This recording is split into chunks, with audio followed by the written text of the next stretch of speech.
Well, hello and welcome to my garage. Let me start with an apology that I'm starting this video halfway through the job. I have pretty much done the job now. All that I need to do is put everything back together again. But I was going to make some comments on another guy's video, just explaining some of the technical aspects that I encountered, but he's turned off comments.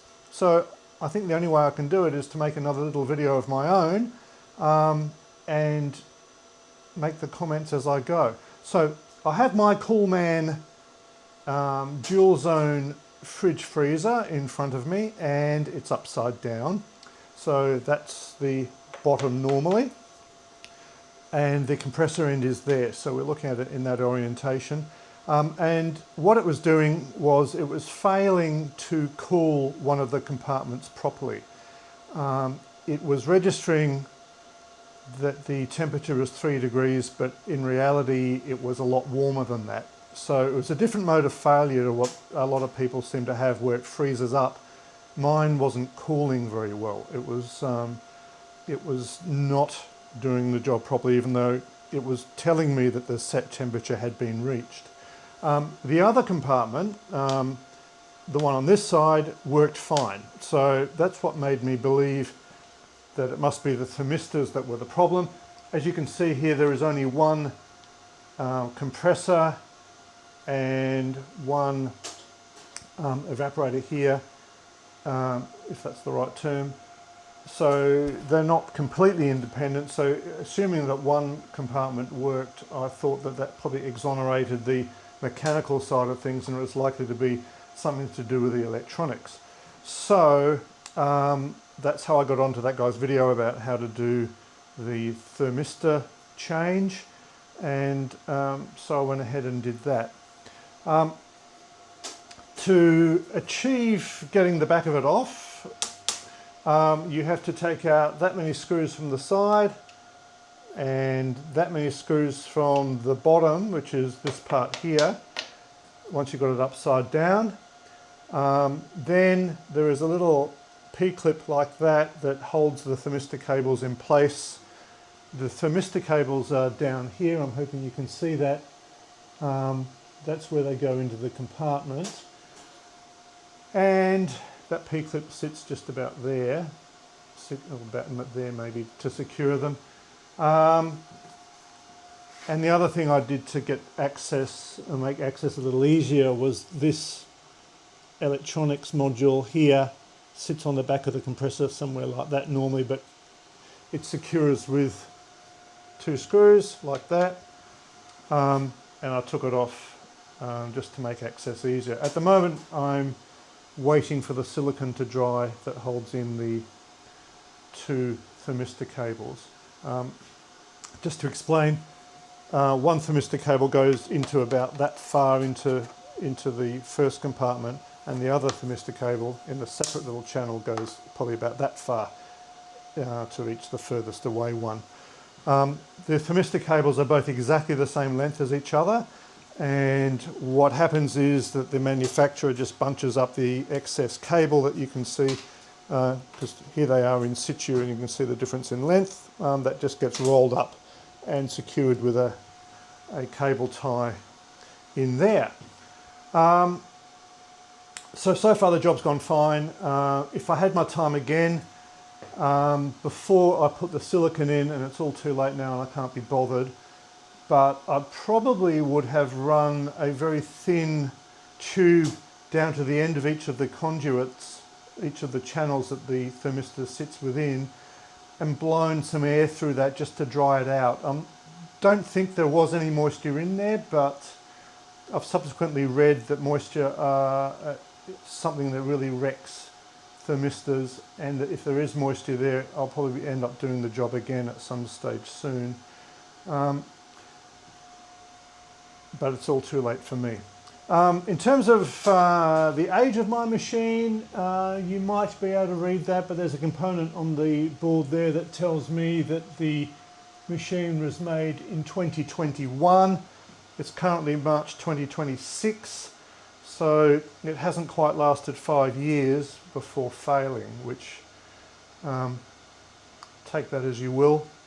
I didn't buy it myself. It came with a camper trailer that I bought. I don't have any paperwork, so I haven't bothered pursuing a guarantee or anything, even assuming it had a 5-year guarantee in the first place. And hopefully this fixes it. Let's look quickly at the thermistors themselves.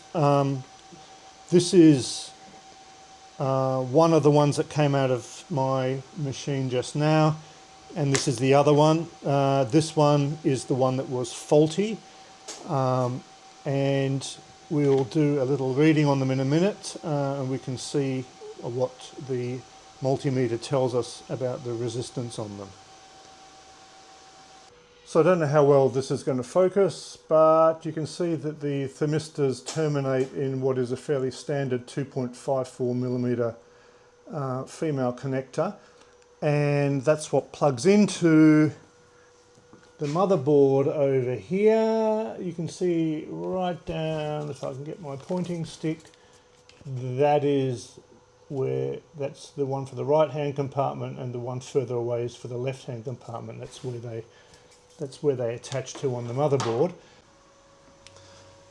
So what I've done is I've hooked up the end of the good thermistor to my multimeter, just using a couple of 2.54mm spaced pins, and coming across and looking at what the multimeter says. I'm hoping you can see that. It says 10 kilo ohms and a bit, which makes this a fairly standard thermistor, because the temperature around here at the moment is about 25 degrees, and that's about what you'd expect it to read. Now let's look at the next one, which is the one that I took out for being faulty. So again, the same setup as before. I just have it attached to my multimeter, and we're looking at the ohms value. Nothing else has changed. It's just a couple of minutes later, and we can already see that that's reading quite differently. In fact, it's 40% higher resistance, which would be interpreted by the computer as being a lower temperature. So that's giving us a little bit of encouragement that we're on the right track. Now let's see what happens if we put it into a glass of cold water. So now the setup is exactly the same, except I have the presumed faulty thermistor in a glass of cold water. It's then going back into my multimeter, and the multimeter is now recording a reading, hoping you can see it, of 37.8K. So it's changed quite dramatically, and let's compare that to the good thermistor. Okay, now the good thermistor is in the glass of cold water. Setup is the same. Coming across to look at the ohms meter, and it's telling us it's still settling down a bit, but 21, 22 kilo ohms. So it's way different. They should be the same, and it's pointing an accusing finger at the first thermistor overreacting to cold temperatures. Okay, this is what the end of a thermistor looks like. When the manufacturer puts it in to the compartment, the little channel that it slides into, they put some thermal paste on the end. You can see that's that white stuff to help give it a good thermal connection to the body of the fridge. The head of it measures about 5 millimeters in diameter, and the length of the entire cable is about 90 centimeters, and as I've already said, it terminates with a fairly standard 2-pin 2.54mm pitch female plug, and the calibration appears to be 10 kilo ohms at 25 degrees Celsius. So probably you could find these thermistors in a variety of different places, not from the distributor. I got mine from the distributor. They sent me back $90 for 2, because they recommend doing both at once. What their website doesn't say is that they are both the same length for either compartment, so you just buy 2 of the same part number. You could probably get them cheaper elsewhere, because I think they're a pretty standard part. I would just say that these are come fully finished, and that they are in a bit of tubing, which doesn't it's not heat shrink or anything, but I think it probably just helps give it some rigidity to poke it through the channel and get it out to sort of the nether regions of the fridge.